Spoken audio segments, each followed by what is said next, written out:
What's up, guys? It's Sebastian or SebTH1 here, and it's that time, that wonderful time.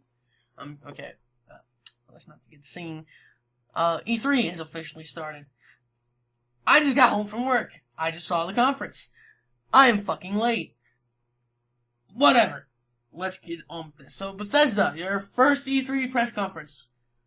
And they open up with Doom. That's right, Doom. The reboot of Doom, to be precise. And I'm liking what I'm seeing. So, I've jotted down a few notes like I do every year. Pretty much, in general, the first thing that I noticed, their hit collision. Bullets actually do realistic damage. So, here we give an example. A shotgun shell, if you blow off a demon's right arm, you'll actually see where the bullet actually cleaved this entire fucking demon. Yes, demons. Melees also account for the environment now. So if you see something, and you target it, and you hit, let's say you hit if you aim at someone's leg, the main character that you're playing as will grab that enemy's leg, either pull them to the ground, rip off the leg and smash them with their own foot, or grab them in the leg and then throw them somewhere else. If there's a railing and you get someone into a melee stun, you can push them off the goddamn rail and into a hole. So on and so forth. Here's another good one though. You can carry more than 2 weapons. Typically in first-person shooters recently, you're tied down to 2 weapons and a knife. You get your main, your secondary, and your knife. In old shooters, you had, 11 guns on hand that you could switch on the fly. Doom is returning that. Just like Duke Nukem Forever did. And yes, Duke Nukem Forever, I mentioned that. I am liking what I'm seeing. I like the fact that you have more than 1 weapon. I like all the variations of the weapons. With that said, the return of the chainsaw, and it's fucking awesome. The cleaving of that chainsaw is amazing. Of course, the gore is enhanced. Need I say more? Let me just put it in perspective. For those who have a vivid imagination, I would mute until 5 seconds. So I'll wait. 1, 2, 3, 4, 5. You muted? Okay. Oh, you keep muted, people. If you pass 5 seconds, keep muted. Keep muted. In general, if you get someone into a melee stun, you can put your hands on their head, reach into a fucking tiny hole, and rip their head in half down their spine. That's fucking gory as shit. But it's not all. There is multiplayer. It's arena-style combat, kind of like Quake. It's possible to gain demon power-ups. There's a 4-player deathmatch system with multiple game types. And there's a new feature. Doom Snap Map. It's user-generated content, or UGC, as we call it. You can edit the game logic and share it through Wi-Fi, either locally or through, as again, internet. You can gain credits for weapons and other merch. And you can, of course, in the campaign, you play in hell. You play on Mars and you play in hell. There's also new Titan monsters that will get in the fucking face. And the one they showed in the trailer had a giant fucking Mega Buster ready to shoot your fucking head off.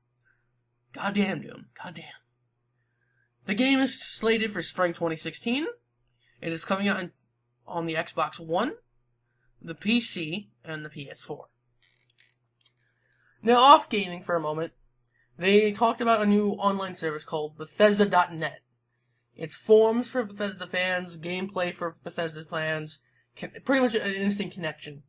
And all their social media stuff, blah blah blah, will connect to it, and all Bethesda games from now on will run on this site. Actually, right now, Elder Scrolls Online, which I'll get to a little bit, runs on this. They announced, technically, not really announced it, but Battle Cry.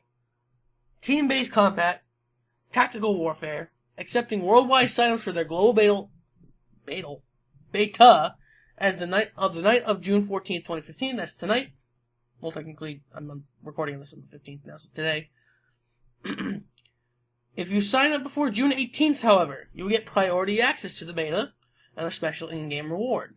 There are the following classes as a list: the Brawler class, the Enforcer class, the Ranger class, the Gadgeteer class, and the Infiltrator class, aka fucking ninja. No denying that. The game is pretty much like Team Fortress, but a little more gritty. And I mean Team Fortress 2, for those who are confused. And you can sign up for the beta at battlecrythegame.com. Next game, Dishonored 2. There is a new playable female character. Excuse me. The end shows of the trailer they showed shows the original game's protagonist with his mask, well, in his hand, not wearing it, and you're able to play the game as him if you want to. Each character has their different sets of powers and weapons and gadgets. There's also a new location. You can play weapons drawn, balls to the wall for action, or play sneakily and stealthily without killing anyone except your targets. It's coming to PC, PS4, and Xbox One. There's no release window yet.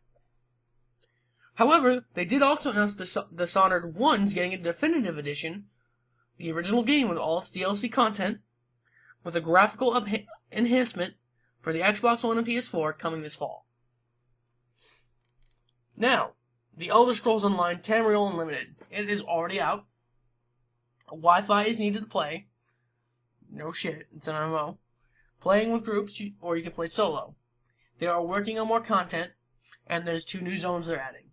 The Imperial City, which is a battle zone, which is, in short, it's the old Imperial City that's run by demons and monsters now. It's a complete battleground. And I cannot tell you if I'm saying this right. Orzinium, Realm of the Orcs. It is a new town. A place where you can buy, sell, hang out, whatever. Boring to me, personally, but for those who like Elder Scrolls Online, hey, you get more content. They also announced Elder Scrolls Legends. It's a strategy card game dealing with Elder Scrolls lore. It is free to play, coming out for PC and iPad, and microtransactions will most likely be included because they're dicks. Oh, and also no fucks were given because it's a fucking card game. Waste of an announcement, my opinion. Fallout 4. Excuse me. My mouth. Actually, I'll save that for the end. They showed Fallout 4, but we're going to skip to the next thing they announced. Fallout Shelter for iOS and Android. You make your own vault. You're the overseer of that vault. You control the people in the vault. Each dweller of the vault has their own stats. I'm saying vault a lot. And you can give them items and weapons. Resources are important. Balance of food and water and power. Get rewarded with lunchboxes full of random items. Those do cost money, though, if you want to get more. Microtransactions. It is a free game. You do not need an internet connection to play this, though. There are no wait times to build something. Fuck you, Clash of Clans. And it's coming out tonight on the iOS store. Releasing globally.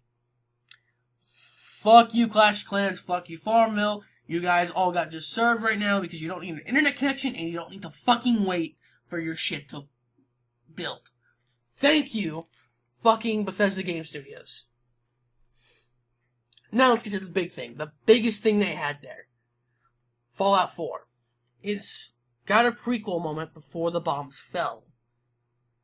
It has selective character creation. You pick a part of their body and change between male and female on the fly.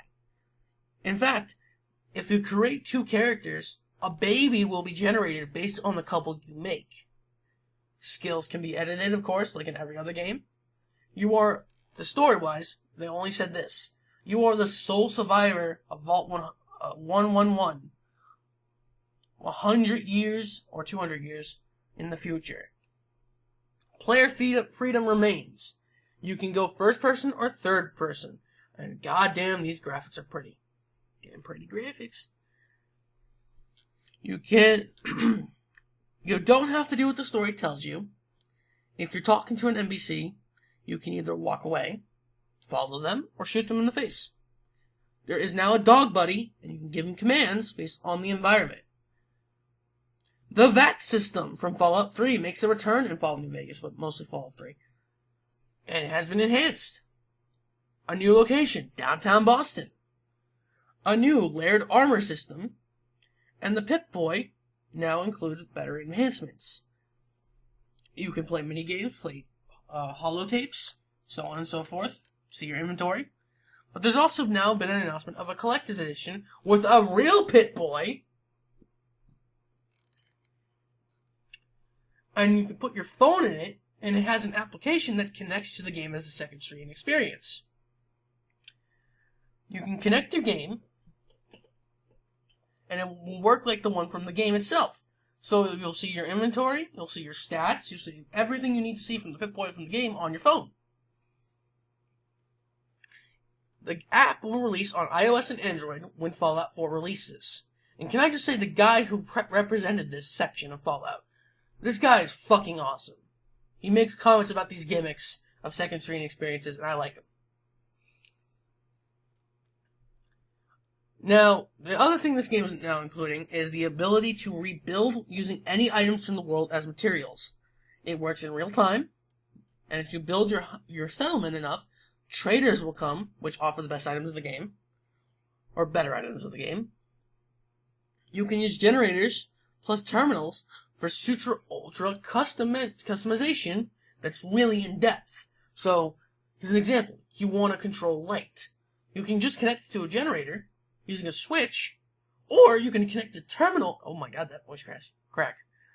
You can connect the terminal to it and go into the terminal and edit it and change the color of the light, if it flashes, so on and so forth. You can edit the code of it.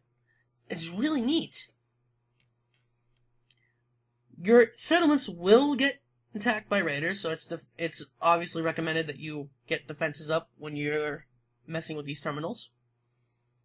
Thousands of items in the game can be interacted and used to create other items that can be modified, such as weapons, armor,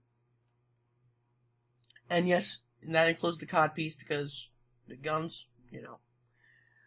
And the release date of Fallout 4 was announced as well, coming November 10th, 2015. I think it's safe to say we started E3 off with a fucking bang. So, let's count this. Doom, the reboot, Battlecry beta, Dishonored 2, and Definitive Edition. I'm not going to count ESO or Elder Scrolls Legends because ESO is already out. No one fucking cares. It's already out. New content's going to come no matter what. Elder Scrolls Legends is a card game. No fucks were given for that game. I will give you props for Fallout Shelter because it's a new experience. And I guess Bethesda.net is neat too, but it's not really a game. So Fallout 4. Yep, you guys are coming in with the left and right jab already, Bethesda. You guys are opening E3 up with a good hit. I'm liking it. What do I rate this conference? I think I'd give it a solid 8.5, maybe 7. No, 8.5, yeah. 8.5 I'm going with. It was good. I want to see what the others can do. Next up in the list is Microsoft. That's going to be in the morning tomorrow, or, well, for you guys in the West Coast. And the East Coast, it's at 12:30 in the afternoon. So, with that said, I will see you guys here tomorrow. Expect 4 videos tomorrow. Well, later today, I should say. Later today. This is already the 15th. Holy shit. I'm ready. I hope you're ready. Let's get this on with. E3 is in full effect, and I love it. I love it so much. So much. Alright, guys. Peace out. Take it easy. If you want to see more content, I will have it in the description. Links to IGN's E3, GameSpot's E3, and E3Insider.com, where you can watch the press conference yourself. Have a good one. Now I'm gonna go fuck around with the new DLC characters in Smash Bros. Peace. Oh, and if you guys are watching this at the time I upload this, which should be immediately tonight, I'm going to be doing a short live stream demonstrating the new 3 characters that get released and stages. Peace! Seriously, peace. See you guys tomorrow. Well, later today.